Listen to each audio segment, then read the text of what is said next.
말씀 누가복음 5장 1절로 11절까지 받습니다. 신약성경 95페이지입니다. 누가복음 5장 1절로 11절 교독합니다. 무리가 몰려와서 하나님의 말씀을 들을새 예수는 게네사렛 호숫가에 서서 호숫가에 배 두 척이 있는 것을 보시니 어부들은 배에서 나와서 물을 싣는지라. 예수께서 한 배에 오르시니 그 배는 시몬의 배라. 육지에서 조금 떼기를 정하시고 앉으사 배에서 무리를 가르치시더니 말씀을 마치시고 시몬에게 이르시되 깊은 데로 가서 그물을 내려 고기를 잡으라. 시몬이 대답하여 이르되 선생님 우리들이 밤이 새도록 수고하였으되 잡은 것이 없지만은 말씀에 의지하여 내가 그물을 내리다 하고 그렇게 하니 고기를 잡은 것이 심히나마 그물이 찢어지는지라. 이에 다른 배에 있는 동무들에게 손짓하여 와서 도와달라니 그들이 와서 두 배의 체험에 잠기게 되었더라.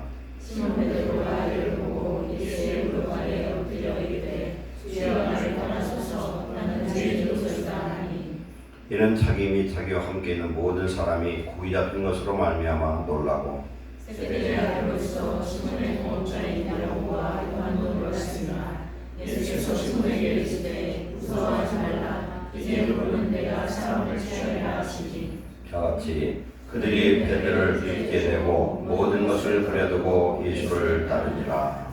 아멘. 색깔 피하시고 요한복음 21장으로 갑니다. 184페이지 누가복음 21장 6절로 11절까지 교독합니다. 6절 제가 교독합니다. 이르시되 그물을 배 오른편에 던지라 그리하면 잡으리라 하시니 이에 던졌더니 물고기가 많아 그물을 들 수 없더라.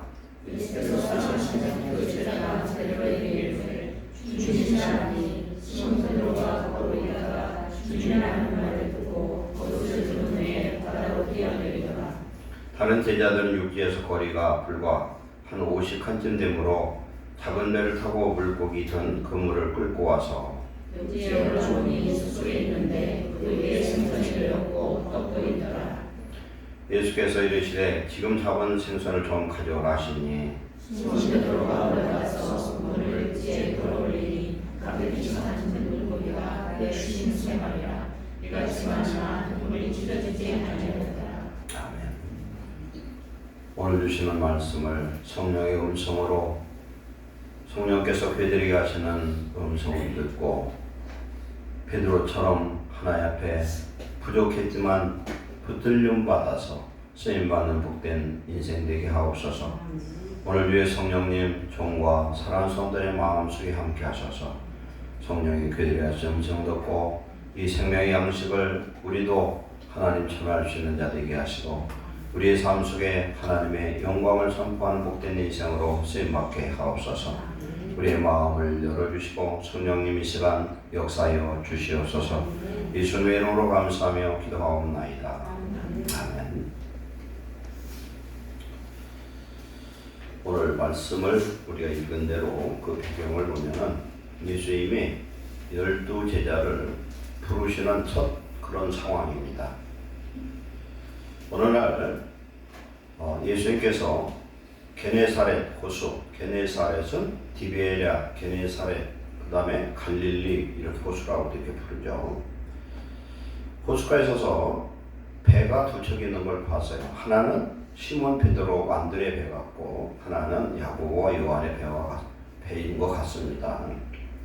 그런데 이 배 두 척 중에 베드로의 배를 빌렸어요. 빌려서 왜 그러냐면은 호숫가가 언덕으로 되어 있습니다. 언덕으로 되어 있고 밑에는 물이 닿죠. 그럼 배에서 좀 띄워놓고 잔잔하면은 배에서 말씀을 증거할 때에 앉아있는 사람들은 스타디움처럼 이렇게 어덕이져 있으니까 예수님 얼굴도 잘 보이고 말씀 듣기에 좋죠. 그리고 여덕으로 이런 식으로 되어 있으면은 목소리가 반영이 돼가지고 잘 들려요. 이렇게 되면. 그런 스타디움 같은 경우가 그런 현상을 이용한 것이죠. 시몬의 배를 빌리고 나서 말씀을 설교를 합니다. 그 말씀은 무슨 설교를 했는지는 여기서 나오지 않지만 말씀을 듣고 베드로도 은혜를 받은 것 같아요. 그리고 나서 예수님은 배를 빌렸으니까 뱃삭을 줘야 되지 않았어요. 하나님 일을 공짜가 없거든요.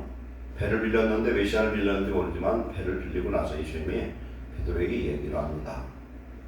너 가서 깊은 데로 가서 그물을 내려 고기를 잡으라 이렇게 했어요.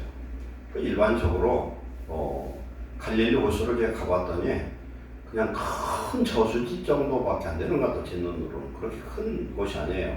그걸 갖다가 그 사람들은 갈릴리 바다, 디베리아 바다 뭐 이렇게 하는데 좀 과장된 것이고, 베드로는 저 지중해에서 그렇게 고기를 잡는 그런 어부가 아니고 갈릴리 호수에서 고기를 잡는 그때 잡아서 먹고 사는 사람들이에요.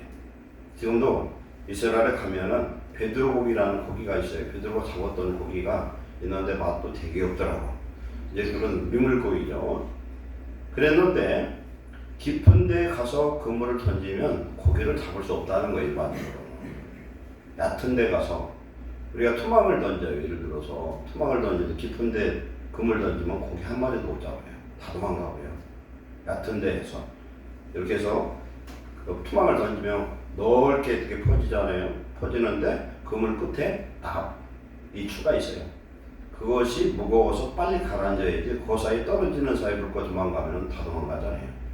그것처럼 깊은 데에서 물고기를 잡기는 어렵고 어부의 상식으로서는 이해가 되지 않는 겁니다. 그런데 베드로가 이 배를 빌려주기 전에 무슨 일이 있었는가 하면은 밤이 새도록 수고해서 물고기를 잡았어요. 그런데 한 마리도 못 잡았다는 거예요. 그러나 말씀에 의지해서 던지겠다는 건 예수님의 설교를 듣고 이분이 뭔가 다른 분이구나 하는 걸 깨달았다는 거죠. 제가 누구에게 뭔 얘기를 하면은 제가 믿을 만한 사람이 아니면 말 안 듣잖아요. 그런데 깊은 데 가서 잡아보겠다는 겁니다. 밤새 수고했는데 한 마리 못 잡았어요. 그런데 가서 그물을 던졌더니 고기가 얼마나 잡혔는지 그물이 찢어졌어요. 그러니까 혼자 안 되니까 지금 다른 배에도 가서 그놈을 간신히 끌어다가 물고기를 다 실었더니 배 두 척에 그 고기가 얼마나 잡혔는지 잠기게 되었더라는 거예요. 잠기게 됐다는 거 뭡니까? 배가 가라앉을 정도로 많이 잡혔다는 거예요. 그때 베드로가 이야기합니다. 이것을 베드로가 보고 예수의 무릎 아래 엎드려서 주여 나를 떠나소서 나는 죄인으로소이다. 물고기 잡은 것에 대한 기쁨과 즐거움이 아니라 그는 예수 그리스도를 메시아로 보고 영적인 두려움을 느낀 거예요. 거룩한 하나님의 아들이 이 땅에 오셨는데 자기 자신을 보니까 너무 초라한 겁니다. 우리가 하나님의 은혜를 받으면 감사한 것도 있지만 그런 경외감이 생길 때도 있어요. 내가 너무나 큰 죄인이구나. 내가 참 보잘것없는 쓸모없는 인생이구나. 이런 걸 깨달을 수도 있습니다. 그래서 이 일로 인해서 시몬의 동업자 야고보 요한도 놀랐다. 그리고 예수님이 베드로에게 뭐라고 합니까? 무서워하지 말라. 이제 후로는 내가 사람을 취하리라. 다른 곳에 보면 사람을 낚는 어부가 되리라. 이 말씀을 하죠. 그들이 배들을 육지에 대고 모든 것을 버려두고 예수를 따르니라. 이 짧은 기간 동안에 지금 베드로와 안드레와 그 다음에 세베대 아들 야고보와 요한 이 네 사람이 모든 걸 다 버리고 예수님을 쫓는 제자가 된 줄 믿습니다. 이 사건은 예수님이 하나님의 아들이요 메시아라는 것을 증명하기 위한 하나님의 초자연적인 역사였어요. 그래서 이들이 하나님 앞에 예수님 앞에 첫 번째 제자가 되죠. 복음서를 보면 맨 처음 예수님을 만난 사람이 누구냐면 안드레예요. 베드로의 동생 베드로, 그 다음에 세베대 아들 야고보, 요한, 그 다음에 빌립, 이 5명의 어부예요. 예수님이 12제자를 이렇게 부를 때에 어떤 사람을 불렀느냐? 첫 번째 어부들을 불렀어요. 옛날 어부는 천한 직업입니다. 그렇잖아요. 천한 사람이에요. 멸시받던 사람들이고 세상에서 인정받지 못하는 오합지졸에 불과한 사람들이었습니다. 이 세상을 변화시킬 놀라운 하나님의 일꾼들이고 예수님의 12제자가 되려면 오늘날 보면 서울대를 나오고 미국에서는 하버드 같은 아주 명문을 나와야 될 것 같은데 우리 하나님은 그렇지 않은 줄 믿습니다. 오늘 이 말씀을 통해서 예수님이 우리에게 하시는 음성을 듣고 우리도 베드로 같은 인생이나 주님의 손에 붙들려서 제자처럼 쓰임받는 축복자 되시길 축원합니다. 하나님은 잘난 사람 그리고 자기 스스로 교만한 사람은 사용하지 않습니다. 부족한 자, 연약한 자, 자아가 부스러진 자 이런 사람을 사용하셔요.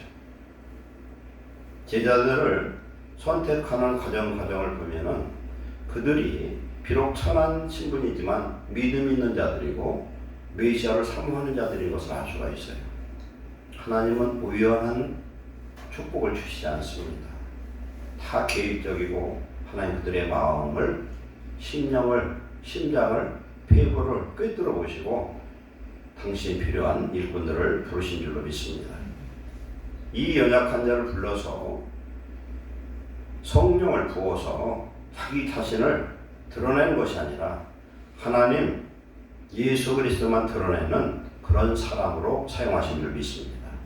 오늘 우리가 예수 믿어도요, 예수 믿고 막 내가 하는 사람은 하나님 안에서 올 때에 큰 자가 될 수가 없어요. 우리가 예수님을 믿으면 믿을수록 나는 자꾸 낮아지고 예수님을 높이고 하나님께 영광 돌리는 그런 사람을 하나님은 기뻐하시고 충성된 일꾼으로 사용하신 줄 믿습니다. 그리고 삶의 현장에서 실패하고 좌절한 자기 자신을 검증한 사람이에요. 베드로는 오늘 밤새 물고기를 잡았지만 한 마리도 못 잡았어. 얼마나 좌절이 되겠습니까? 보러에 보고 사는데 먹을 것이 없는 그런 형국일 수도 있겠죠. 베드로는 천한 자고 또 이 베드로의 어떤 내용들을 보면은 그는 여러 가지 실수도 많이 했어요. 그리고 마지막은 예수님을 3번이나 부인한 그런 비겁한 변절자라고 볼 수 있어요. 그러나 그의 중심은 예수님을 사랑함이 있었고 그 중심에 성령을 부으셔서 하나님 사용하신 줄로 믿습니다. 예수님의 12제자를 한번 언급해 보겠습니다. 베드로, 안드레, 세베대의 아들 야고보, 요한. 세베대의 아들 야고보, 요한은 예수님의 이종사촌으로 추정을 하고 있어요. 그게 이모의 아들이죠. 세베대의 아들 야고보, 요한은 야고보는 첫 순교자가 되고 그 요한은 요한복음을 쓰고 요한 1, 2, 3서, 요한 계시록을 쓴 사도 요한이에요. 4명. 그 다음에 같은 동네 사람 누구 있어요? 빌립이 있습니다. 빌립. 그 다음에 바돌로메가 있는데 바돌로메는 요한복음 3장에 나타난 니고데모로 추정을 하고 있어요. 그 중에 설명이죠. 그 다음 또 누구 있습니까? 도마가 있죠. 도마는 예수님 부활했을 때 다 부활하신 예수님 만나는데 도마만 예수님을 못 봤어요. 그랬더니 나는 예수님의 칼자국, 창자국 보지 않고는 못 믿겠다 하는데 문이 닫혔는데 부활하신 예수님 나타나서 나를 만져보고 믿는 자가 되라. 그러나 보지 않고 믿는 자가 더 복되도다. 보지 않고 믿는 사람은 어떤 사람이죠? 성령으로 믿는 사람이에요. 성령을 받으면 믿어져요. 성령을 받지 않으면 아무리 믿으려고 애를 써도 안 믿어지는 것이 이 믿음이에요. 왜 그러냐? 성령의 은혜로 성령을 받아야만 예수님이 하나님의 아들이고 나의 구주라는 사실이 믿어지는 겁니다. 그것은 곧 예수님이 그의 마음에 이미 좌정하고 계심을 알 수가 있습니다. 도마와 바돌로메가 있어요. 그 다음에 또 누가 있습니까? 도마와 그 다음에 세리였던 마태, 그리고 알페오의 아들 야고보가 있고요. 야고보가 둘이에요. 그 다음에 야고보의 아들 유다가 있어요. 가룟 유다 말고. 그 다음에 중요한 사람 둘이 있습니다. 가나나인 시몬과 가룟 유다가 있어요. 가나나인 시몬과 가룟 유다는 당시에 열심당이었어요. 민족주의 정당. 어떻게 보면 일제시대의 어떤 독립투사 같은 그런 성향인데 조금 달라. 이 사람들은 사람을 죽이는 일 아주 쉽게 하던 사람들이에요. 그러니까 로마로부터 이 유대 나라를 해방시키려는 그런 민족주의 정당이에요.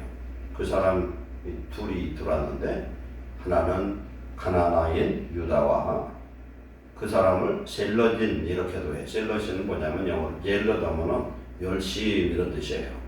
그리고 가룟 유다가 있습니다. 그런데 가나나인 유다는 시몬은 변화받아서 나중에 순교를 하고 가룟 유다는 예수님을 파는 자가 됩니다.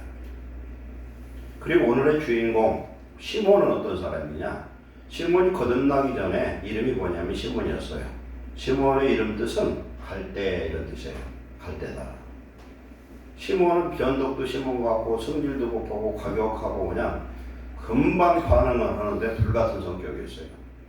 그러나 예수님은 사랑했던 것 같고 오늘 베드로의 고백을 보면은 예수님의 이런 물고기 잡은 것으로 즐거움보다는 자기 자신을 돌아보는 나는 죄인이니 주님 나를 떠나라고 이렇게 얘기하는 걸 볼 때에 심령이 부스러지고 심령이 가난한 자인 걸 알 수 있어요.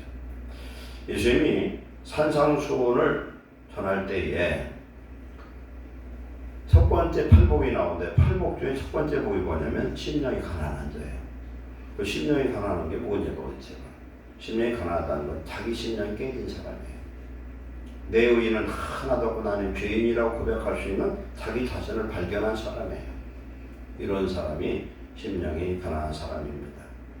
그래서 시몬 베드로는 예수님을 믿어 구원받기 전까지는 흔들리는 갈대 같은 신앙을 갖고 있었습니다. 그러나 예수님이 베드로의 이름을 바꿔줘요. 나중에 너는 베드로라. 베드로는 예수님 당시 사용하던 아람어, 시리아 쪽이죠. 아람어로 어떤 뜻이냐면은 큰 반석에서 떼어낸 작은 돌이에요. 작은 반석이라는 뜻이에요. 너가 갈대 같은 신앙이 아니라 이제는 바위 같은 신앙으로 흔들리지 않는 신앙으로 그 이름을 바꿔주죠.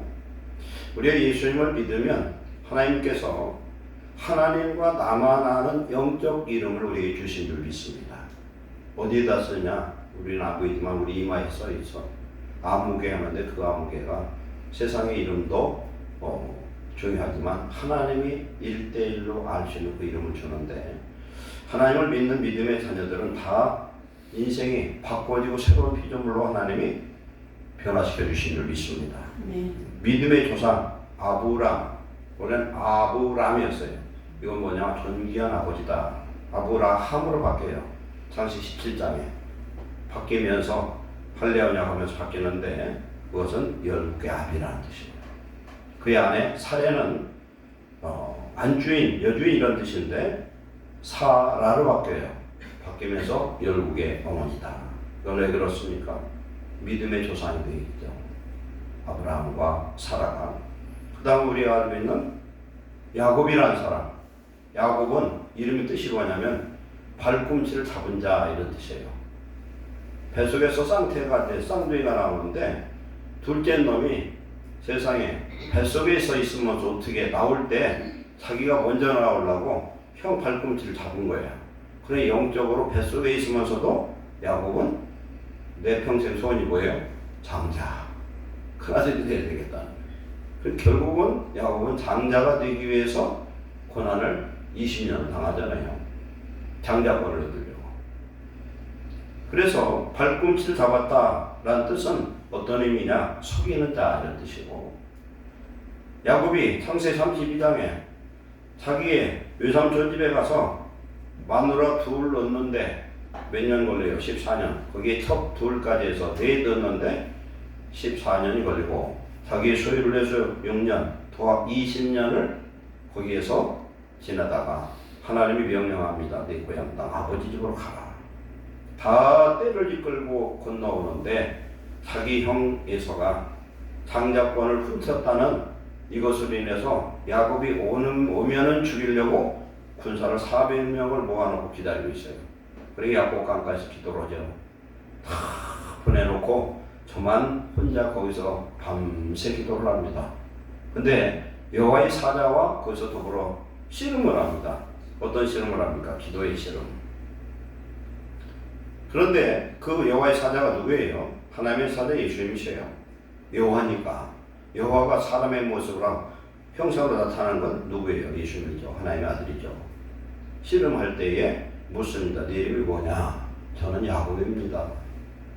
네 이름이 뭐냐? 저요? 사기꾼입니다. 이런 소리예요 지금. 그랬더니 너 이름 바꿔라. 오늘부터 이스라엘이라. 뜻이 뭡니까? 사랑과 및 여호와 괴로워서 이긴 자. 이건 무슨 의미입니까? 하나님께 기도해서 응답받고 승리하면 하나님 앞에 응답받고 사람과도 싸워 이기는 승자가 되는 줄 믿습니다. 아멘. 우리는 기도의 승자가 세상을 지배할 수가 있습니다. 아멘. 그리고 많은 사람이 있지만 호세아라는 사람 한번 생각해 봅시다. 모세의 후계자가 누구예요? 여호수아죠. 여호수아의 원래 이름의 뜻은 원래 그 첫 이름은 뭐냐면 호세아예요. 호세아. 호세아는 구원자 이런 뜻이에요. 그런데 구원자라고 했는데 여호수아는 예수님과 똑같은 이름이에요. 예수아. 히브리어로는 예수아예요. 그게 여호수아라고 우리는 썼고 여호수아 예수의 뜻은 여호와는 구원이시다. 이게 뭔 뜻이에요? 우리가 들으면 그게 그거 같은데 굉장히 다르고 180도 달라요. 어떤 의미냐? 구원자라는 건 인본주의, 나중심이에요. 내가 구원자 스스로 구원한다 이런 구원자의 뜻이고 여호수아는 하나님만이 구원자라는 의미가 달라져 버리는 겁니다. 우리 인생 속에서 호세아가 여호수아로 바뀌듯 우리 인생에 하나님 보시는 영적 이름이 바꿔지시기를 축원합니다. 사람 중심에서 하나님 중심으로. 베드로는 별 볼 일 없는 인생이지만 그에게 하나님께서 함께 하시고 사명을 주시고 성령을 부어주시니까 과거와는 완전히 다른 시몬에서 베드로로 바꿔지는 축복자인 줄로 믿습니다. 첫 번째 오늘 말씀을 보면은 베드로는 선한 어부였는데 그 베드로를 예수님이 부르셨어요.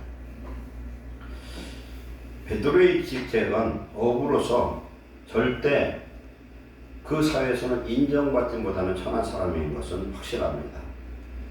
그런데 이런 소외된 사람들, 베드로뿐만 아니라 소외된 이런 사람, 천한 사람들, 멸시받는 사람들, 연약한 사람들, 가난한 사람을 예수님은 부르셔서 3년 반 동안 공생의 기간을 통해서 예수님이 직접 자기 자신을 보여줍니다. 하나님의 아들이 이 땅에 오셔서 숨 쉬고 밥 먹고 하는 모든 걸 통해서 그들은 은연중에 예수님을 본받게 됩니다. 본받게 돼요. 그리고 나서 예수님이 십자가에 달려 죽으시고 부활하셔서 40일 동안 제자들과 함께 하십니다. 뒤에 읽은 요한복음은 예수님이 십자가에 달려 죽으시고 부활하셔서 제자들이 예수님이 죽었다고 생각하고 좌절하고 낙심해서 전부 갈릴리 바다 다시 돌아가서 물고기 잡는 원위치로 돌아가버린 그 자리에 예수님 찾아가시는 거예요. 오늘 우리 예수님을 믿고 열심을 갖다가 은혜 떨어지면 내 모습 그대로 돌아가는 사람이 많아요. 그런데 예수님 찾아가셔서 물고기를 그들도 또 잡는데 물고기 못 잡고 있잖아요. 근데 지금 오늘 말씀에서는 깊은 데다 그물을 던지라 했더니 그물이 찢어져 버렸고, 그 다음에 요한복음 21장에서는 오른편에 던져라 했더니 물고기가 엄청 많이 잡혔지만은 그물이 찢어지지 않았습니다. 그 말씀은 차후에 전하도록 하겠습니다. 성령을 부으셔서 하나님이 베드로를 사용하신 줄로 믿습니다. 하나님은 어떤 사람을 사용하시냐? 부유하고 잘나고 똑똑한 그런 사람이 아니라 그 심령이 가난하고 그 다음에 삶이 가난하고 자기 자신이 연약한 사람들. 그리고 예를 들어서 예수님이 당시에 부자를 사용하고 명망 있는 사람을 사용하고 그러면 예수님이 그들을 제자로 사용할 수가 없어요. 왜 그러냐면 그러면 그들은 어떤 일을 해도 다 자기가 했다 할 거예요. 하나님 우리를 사용할 때에 우리가 잘난 사람이고 부자고 얼굴도 잘생기고 지식이 있고 뭐 IQ는 200이고 막 이런 사람 쓰면 어떻게 되겠어요? 예수님이 드러나지는 않습니다.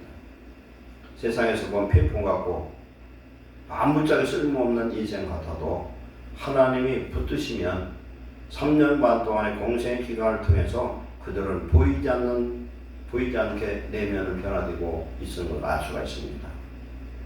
보이지 않는 것 내면이 변화돼요. 누구를 가까이 하느냐가 중요합니다. 옆에 술꾼하고 같이 있으면 같이 술 먹게 돼요. 그런 연예인들 보면 보세요. 그런 향정신성 의약품, 그런 아편 같은 거, 이런 것들, 그런 것들을 알게 모르게 섭취하다 보면은 자기의 마음이 허망하니까 그걸 자꾸 취하게 돼서 인생을 망하게 되잖아요. 그러나 하나님을 가까이 하는 사람, 믿음 있는 사람을 가까이 하는 사람은 하나님의 은혜 속에 하나님의 평강 속에 함께하고 예수님 잘 믿는 성도가 될 줄 믿습니다. 오늘 저와 여러분은 베드로 같은 인생일지 몰라도 하나님이 우리를 불러서 하나님 자녀 삼으신 걸 감사하시기 바랍니다. 아무리 부자라도 죽을 때는 한 푼도 못 갖고 가요. 아무리 얼굴이 미인이더라도 죽을 때 되면 쭈글쭈글해지더라고. 그렇잖아요. 다 쭈그러져요. 성형하고 별짓을 해도 막을 길이 없어요. 그건 사람은 죽게 돼 있어. 미인도 늙을 때는 누가 잘생겼나 잘 모르겠어요. 다 쭈그러지면 똑같은 거예요. 그러나 하나님을 믿는 하나님의 자녀들은 하나님 함께 하심으로 죽어도 소망이고 하나님의 영광을 위해서 쓰임받는 인생이기 때문에 우리 인생이 목적 있는 삶이고 하나님 함께 함으로 말미암아 부족함이 없는 삶으로 축복하실 줄 믿습니다. 하나님이 부족함 없게 채워주는 건 오늘 일용할 양식으로 부족함이 없으면 부족함이 없는 거예요. 100년 먹을 걸 주면은 잘 안 믿어. 그렇죠? 평생 건강해서 병원 한 번도 안 간 사람은 아픈 자의 심정을 알 수가 없어요. 우리는 하나님이 우리를 어떻게 해서 우리를 불러주시는지 몰라도 우리를 불러주셔서 하나님 자녀 삼으시고 우리를 하나님의 일꾼으로 쏘주심을 감사하시기 바랍니다. 그래서 하나님은 없는 자, 연약한 자, 가난한 자, 병든 자, 부족한 자, 귀신에 붙들렸던 자 그런 사람을 예수님의 초기 사역을 보면 그들을 치료하셔서 그들을 사용하십니다. 막달라 마리아 같은 여인은요. 예수님이 십자가에 못 박힐 때 못 박힌 십자가 밑에까지 쫓아갔고요. 무덤가에서도 새벽까지 기다리고 있었고요. 예수님께 향품을 좀 넣어주려고 그 시체에 그렇게 기다리던 여인인데 맨 처음 부활하신 예수님을 만난 게 누구냐면 막달라 마리아예요. 근데 막달라 마리아는 뭐가 막달라 마리아냐면 요단강가 왼쪽에 보면은 막달라라는 동네가 있어요. 거기에 사는 여자라는 거죠. 도마동에 사는 마리아예요. 그것처럼. 근데 그 여자는 어떤 여자였습니까? 7 귀신 들어갔던 여자예요. 7 귀신. 7 귀신 들어갔을 때는 그 여자는 뭐고 했어요? 휘쭉거리고 돌아다니고 웃는 그런 거짓밖에 더 되겠어요. 그러나 귀신이 빠져나가고 나서 그는 예수님의 제자가 되는 놀라운 영광스러운 주의 제자가 된 줄로 믿습니다. 아멘. 마태복음 19장 24절에 보면은 예수님 말씀합니다. 낙타가 바늘귀로 들어가는 것이 부자가 하나님 나라에 들어가는 것보다 쉬우니라. 낙타가 얼마 커요. 근데 낙타, 그 큰 낙타를 바늘귀 있잖아요. 바늘 구멍으로 집어넣을 수 있는 사람은 세상에는 아무도 없어요. 그런데 예수님이 뭐라고 말씀하냐면 보세요. 우리가 예수님을 믿으면 천국 가는데 부자는 천국 못 간대. 그럼 우리가 천국 가려면 오늘 이 말씀을 보면은 예수님이 믿고 다 가난해야 천국 갈 거 아니에요. 그런데 예수님이 뭐라고 말씀합니까? 사람으로서는 할 수 없을 때 하나님은 능히 할 수 있느니라. 예수 믿고 부자 되어서 주님의 일에 쓰임받는 청지기가 되어야 될 줄 믿습니다. 이러면 된다는 얘기예요. 왜 부자가 천국 가기가 힘드냐? 부자는 하나님이 필요 없어요. 요새 부자는 무슨 병도 치료할 수 있는 그런 의술이 그 의술을 사용할 수가 있어요. 그러니까 부자는 애타는 것이 없고 부족함이 없고 뭘 해결 못할 게 없어요. 억울한 것도 없어요. 재판을 해도 아주 그냥 인류 변호사 그냥 군단을 사용할 수 있어. 뭐 누가 재판하는데 보니까 변호사가 한 50명쯤 되는 거예요. 대단한 사람들이 이 그룹이 몰려들으니까 판사가 쫄아가지고 판검사하고 터지를 못하겠더라고. 죄를 졌음에도 불구하고. 그러니까 무시할 수가 없어요. 그 사람들 어떤 사람들이요? 거기에 보면 선배, 뭐 스승, 별상 다 있어. 변호인단에. 거기 얼굴 봐서도 봐줄 수밖에 없는 거예요. 그래서 어떤 부장판사였던 장로님 하시는 말씀이 판사, 검사, 변호사는 천국 가기가 굉장히 힘들대. 왜 그렇습니까? 바른 정의 재판하기가 힘들어. 돈을 먹으면 다 이 정의에서 삐뚤어지게 됩니다. 우리는 하나님 안에서 고린도전서 1장 26절에 보면은 너희의 부르심을 보라. 육체를 따라 지혜로운 자가 많지 않고 문벌 좋은 자가 많지 않고 이런 세상에 미련한 것들을 택하사 지혜 있는 자를 부끄럽게 하고 세상에 약한 것들을 택하사 강한 것들을 부끄럽게 하고 세상에 천한 것들, 멸시받는 것들, 없는 것들을 택하사 있는 것들을 폐하려 하시나니 아무도 어떤 육체도 하나님 앞에 자랑하지 못하게 하려 하시니라. 아멘.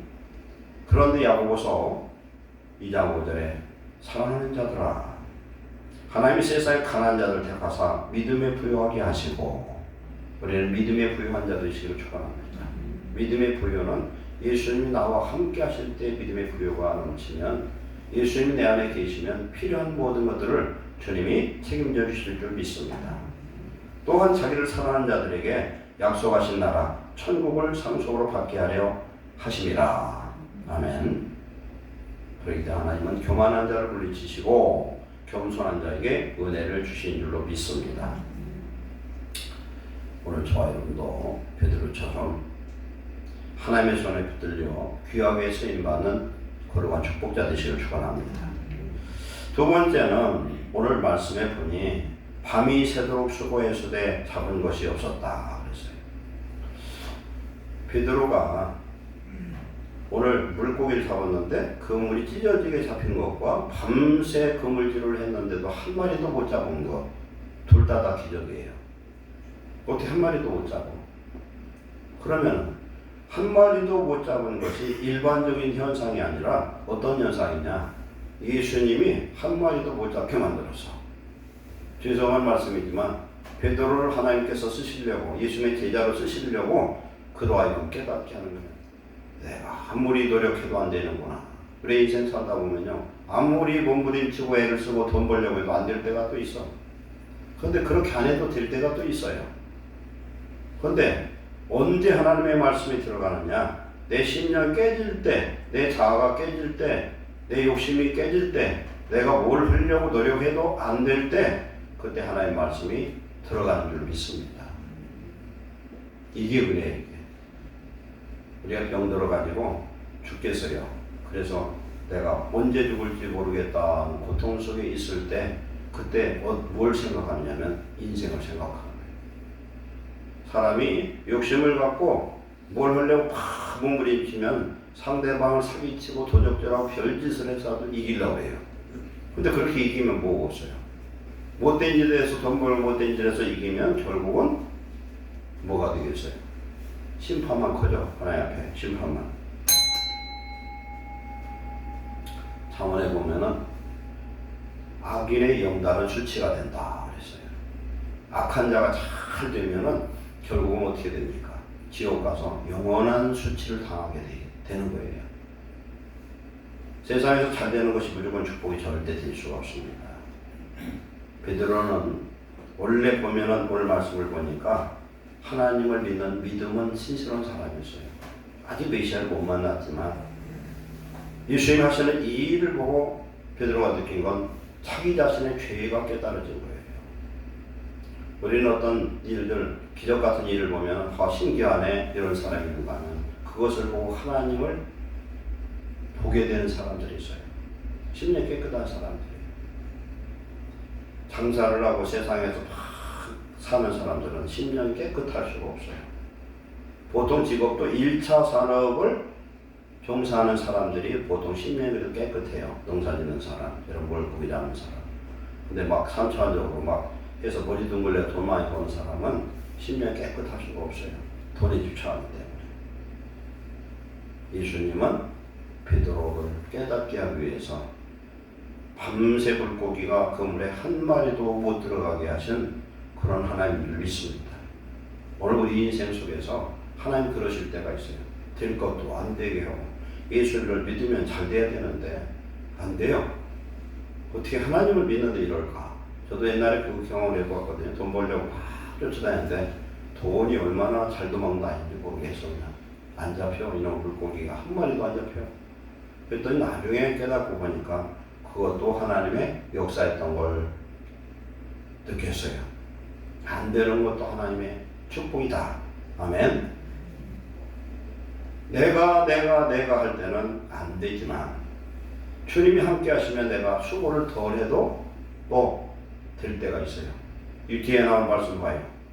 오른쪽에다 금을 던지라 했더니 고기가 얼마나 많이 잡혔나 몰라. 그런데 153마리 잡혔대. 그런데 그때 잡힌 물고기는 큰 물고기만 잡혔던 것 같아. 큰 물고기. 첫 번째 잡은 물고기는 크고 적은 것이 그냥 많이 잡힌 거. 첫 번째는 예수님이 메시아라는 증거를 보여주는 기적적인 역사고, 뒤에는 이제 다른 내용입니다. 우리는 이 베드로를 통해서 베드로의 낙심 뒤에 그 다음날 배를 빌려드리고 말씀을 들으면서 베드로의 마음은 깨지기 시작했다는 걸 우리는 알 수가 있습니다. 우리는 우리 인생 속에 뭐가 안 될 때 오히려 감사하시기 바랍니다.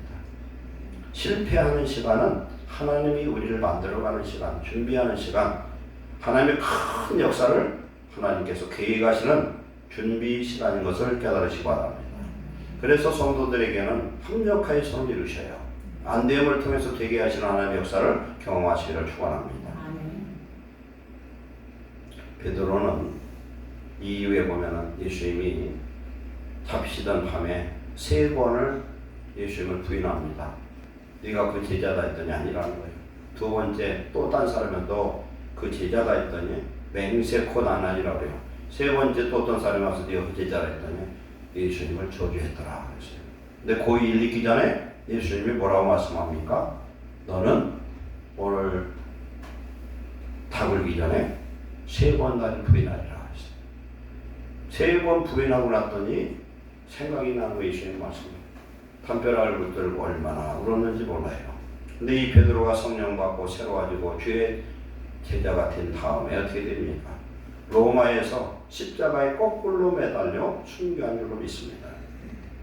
어느 교수가 대학교에서 학생들한테 물어봤대. 그렇지 않았던 것 같아요.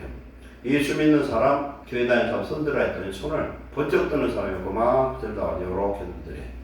그래서 예수 안 믿고 교회 다니는 사람 손들어 했더니 다 번쩍 들더래. 이게 뭘 의미하는 거예요? 예수 믿는 게 부끄러운 거예요. 예수님 믿는 것보다도 더 영광스럽고 귀한 건 없는 줄 믿습니다. 하나님이 구약의 가장 큰 선지자인 모세를 사용하실 때 어떻게 했습니까? 40살까지는 애굽의 하세투스 공주, 애굽의 여왕이 되었던 애굽 왕조 중에서 강력한 왕권을 가졌던 하세투스 공주, 모난동료의 딸이었던 사람이에요. 그 공주의 양아들이 되어서 그대로 갔으면 에집트의 왕이 됐을 사람이에요. 모세라는 이름 뜻이 뭐냐면 나일강, 모세, 물에서 건져내었다. 즉 모세라는 뜻은 나일강의 신이 점지한 준 아들이라는 뜻이에요. 이게 모세라는 뜻이에요. 그래서 애굽 왕조 보면 뭐 투트모세, 모세, 삼세 막 이런 이름이 굉장히 많아요. 그 모세가 40살의 살인자가 되어서 미디안 광야로 도망간 다음에 몇 년이라는 기간이 필요했냐면 40년 동안 목동 노릇을 합니다. 생각을 해봐요. 아주 그냥 부귀 명예 잘 먹고 잘 살고 그냥 좋은 이쁜 여자들도 많고 그런 왕이 될 사람이 어느 날 갑자기 살인자가 되어서 광야에 미디안, 지금은 어디냐, 사우디아라비아 거기 가서 40년 동안 양이나 치고 양 한 마리 없는 처갓집 신세를 지는 보잘것없는 인생으로 40년 살면서 모세는 어떤 사람이 됩니까? 자기의 꿈과 야망과 다 접어들고 어떻게 보면 세상을 포기한 사람이 돼요. 그런데 민수기 10장 3절에 모세를 하나님이 뭐라고 평가하시냐면 이 사람 모세는 세상의 어떤 사람보다도 온유하다는 거예요. 뭘 모세를 가르쳤습니까? 인내하는 걸 가르친 거예요. 우리 한국 사람들은 빨리빨리 뭐더라도 빨리빨리 해야 돼. 그냥 파닥거려 한국 사람들은. 중국 사람은 만만디야 만만디. 가다가 기차가 몇 시간 서도 아무렇지도 않은 나라가 중국하고 저기 어디예요? 인도 사람들이고 한국 사람 난리나 사람 죽이려고 덤빌 거예요. 몇 시간 그냥 기차 멈췄으면 소리 지르고 난리가 나죠. 모세가 깨지는데 40년 걸렸다는 거예요. 저와 여러분이 하나님 앞에 깨져서 쓰임받는 축복자 되시기를 축원합니다. 어떤 사람은 누에 꼬치가 꼬치가 돼가지고 나중에 그놈이 그 꼬치를 벌리고 나올 때 누가 애를 쓰니까 그놈을 칼로 갖다 딱 그걸 잘라줬대. 쉽게 나오라고. 그래서 그놈을 지켜봤더니 그놈은 결국은 죽더라는 거예요. 왜 그래요? 인내를 통해서 자아가 깨지고 몸부림치는 그런 과정이 성도들에게도 필요한 줄 믿습니다. 인생의 실패와 좌절을 경험할 때 베드로처럼 다 내려놓고 주의 말씀을 청종하고 주의 은혜를 받아서 하나님 나라에 쓰임받는 성령의 음성을 듣고 주의 일하는 귀한 일꾼 되시기를 축원합니다. 그런 것 같습니다. 내가 예수를 믿고 구원받는 하나님의 자녀가 되면 베드로의 파란만장한 인생처럼 하나님은 우리의 인생, 성도 개인의 인생을 철저히 계획하시는 줄 믿습니다. 철저히 계획하셔요. 우연이 없어요. 오늘 어려움도 감사하시고 좋은 일이 있으면 찬송하시고 하나님 앞에 붙들림 받는 귀한 축복자 되시기를 축원합니다. 우리가 룻기에 나온 나오미를 보세요. 남편 죽고 아들 둘 죽었습니다. 그러한 철저한 절망 속에서 하나님은 무엇을 이루십니까? 예수님의 계보를 이루는 룻이라는 한 여인을 통해서 오벳을 만드는 하나님의 창조 역사를 이루신 줄 믿습니다. 하나님이 성령으로 오늘 우리 속에 오셨기 때문에 우리 주 안에서 감사하시고 우리 인생을 통해 하나님이 이루시는 귀한 축복을 경험하시기를 축원합니다. 세 번째로 요한복음 21장 내용입니다. 그물이 찢어지도록 잡혔어요. 잡힌 원인은 예수님 말씀대로 그물을 어디다 던졌어요? 오른쪽에다 던졌다는 거예요. 힐라어 그리스어로 물고기를 단어가 어떤 단어가 있냐면 익투스의 스펠링을 그걸 풀어보면은 어떤 의미가 있냐면은 예수 그리스도 하나님의 아들 구원자 이런 뜻이 있어요. 우리가 차를 타고 다니면 뒤에다 물고기 표시한 사람들을 있잖아요. 나 예수 믿는 사람이야 이런 뜻이에요. 예수 그리스도 하나님의 아들 구원자.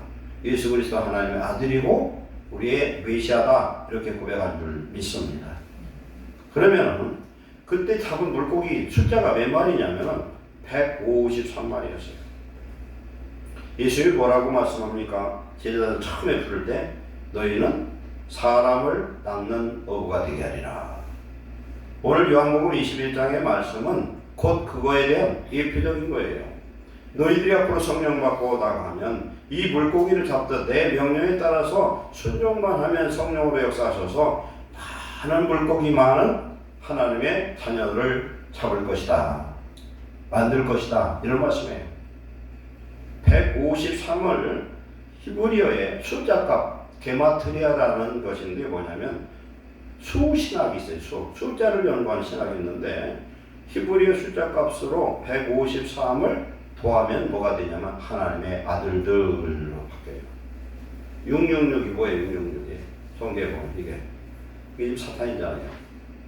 적 그리스도.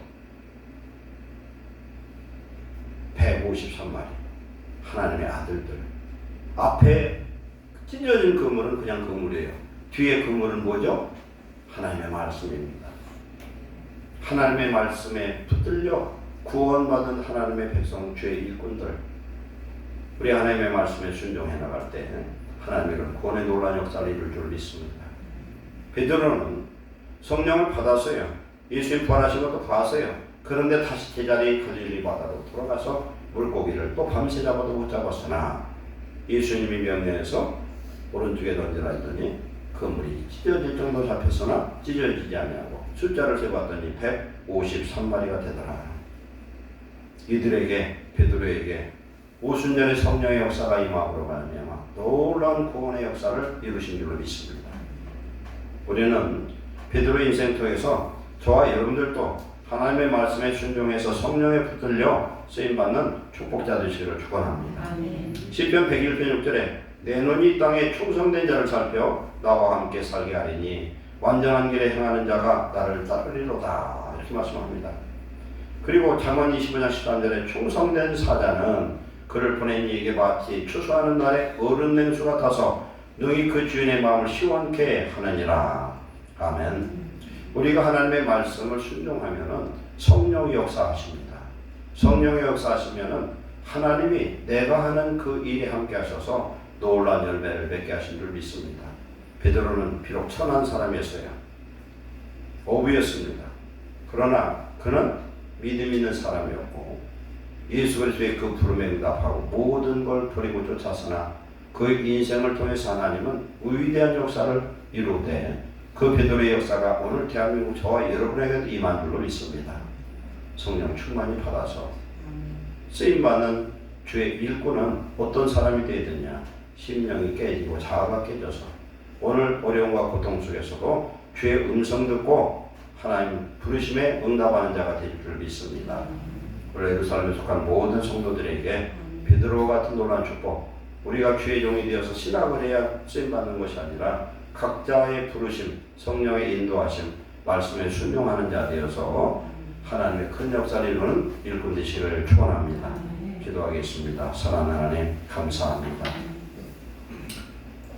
낮고 연약하고 없고 부족한 베드로 같은 자를 부르신 예수님, 저를 교육하고 저에게 성령을 부으셔서 예수 그리스도의 남은 사역을 맡기신처럼 오늘 우리의 삶 속에서 실망하고 좌절한 일들을 만날 때 좌절하지 않고 오히려 하나님 뜻이 어디 있는지를 발견하는 자 되게 하옵소서.